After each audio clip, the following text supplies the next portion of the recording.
RKR 345 IFI. Richie, how can we combat the efforts of government to bring down left anti-imperialism abolitionist efforts post-insurrection?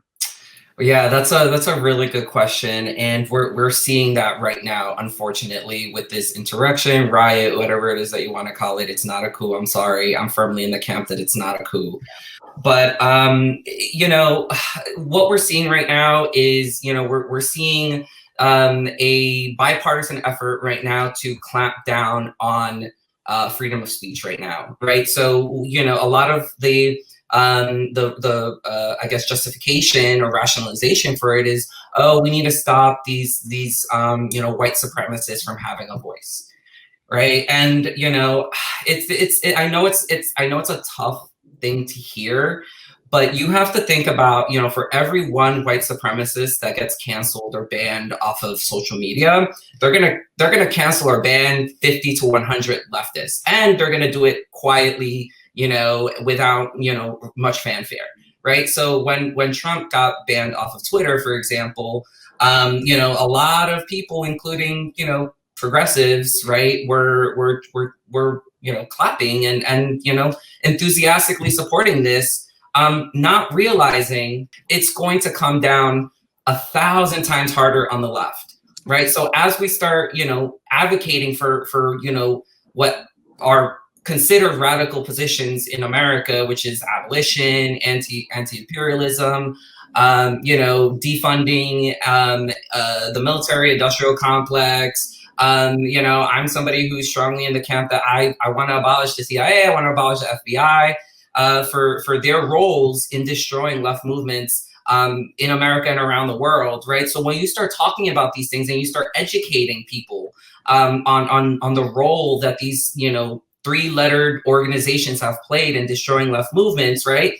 You know, once those organizations start identifying people like myself or you know, others on the left, you know, who are really, you know, lifting the cover off of their you know, their ideologies and what they're actually trying to do, we're going to start being censored, right? We're, you know, they're going to be like, nope, can't do this, boom. And, you know, we really, right now, we have to focus on ensuring that we are not censored, that we maintain our freedom of speech, that we maintain our freedom to protest the injustices, to call out imperialism by the U.S. empire around the world, and that we don't allow those things to be stripped away, you know, from us based off of you know, from one incident, right? That's just being used to remove freedoms from other parts of the spectrum, and most notably the left.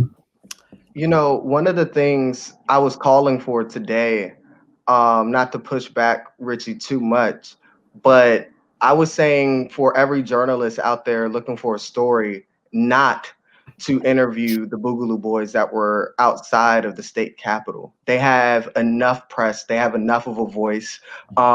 Every time you uplift those hateful messages and misleading messages, you're also drowning out the left. But I really want the media folks and the mainstream media specifically to be more intentional on interviewing folks on the left, to getting into the Black and brown communities, to getting to know who these activists are and uplifting their voices, because that's what's necessary.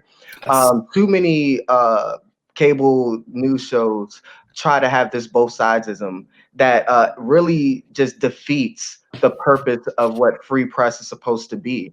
If you have somebody who's truly hateful and honestly downright a liar on the show, that honestly delegitimizes your show. And it doesn't matter if your other guest was a really good person. So it's really important, but it's really about making sure that hate has no place at the table, and that you're intentional on finding the good folks, finding the good people, finding the people that are out there fighting for freedom and justice, making sure they get uplifted. Because far too often, and especially what we saw over the summer leading up to this point, is that they weren't interviewing the actual activists that needed to be interviewed. They weren't interviewing the people that were the most vulnerable in the BLM and anti-fascist spaces. They were doing these really elitist type interviews for people that weren't even on the ground, and maybe giving somebody a soundbite that was catchy that the far right could be able to run with. So I just really want some intentionality from the mainstream media to make sure that you're uplifting the people that are about freedom and justice. I think it's we mainstream media has played into the rise of fascism and played into the events of January 6th specifically. So it's up to those folks to fight back and be intentional about it. I had Shahid Buttar on, and he is a constitutional lawyer. He ran against Nancy Pelosi. He's a leftist, and his point is that he was saying that it's legit to censor Trump because he violated Twitter's terms of service. But the scary thing is that they're so arbitrary about it. And that really is the thing. And that's what I totally agree with what you were saying, Richie, about how all this stuff will bite the left in the ass. Like, you don't have to even think of it on a level of principle. And I had him on an episode with Zephyr Teachout. It was really interesting because, you know, I think a lot of people think it's like hands off, but the problem with Facebook isn't that it like permits certain speech. It's that it promotes certain speech, right? So even if you want to have like a kind of, it's not like, it's almost like a libertarian fantasy where they think no one's intervening, and that's just not true. It was great being on this panel with you guys. I'm sorry I couldn't contribute more, but you know, I didn't want to speak on subjects that I'm not an expert on. You guys had the activism but you're angle. a lawyer. You gotta come back and talk about law stuff, like, because we'll talk about this another time, the censorship stuff, which is really actually interesting. But yeah. Great. I would also throw out if you want to bring on, I thought about bringing on P.E. Moskowitz for that topic as well. He's pretty good on that. He has the book "The Case Against Free Speech." It's a really good cool. book. I really think on it. Yeah. I want to have Malika Jamali on too, who wrote a piece about going on Parler. I mean, I've had Malika on before, but did you see she wrote a piece of The Guardian about going on Parler? Oh no, I didn't see that one.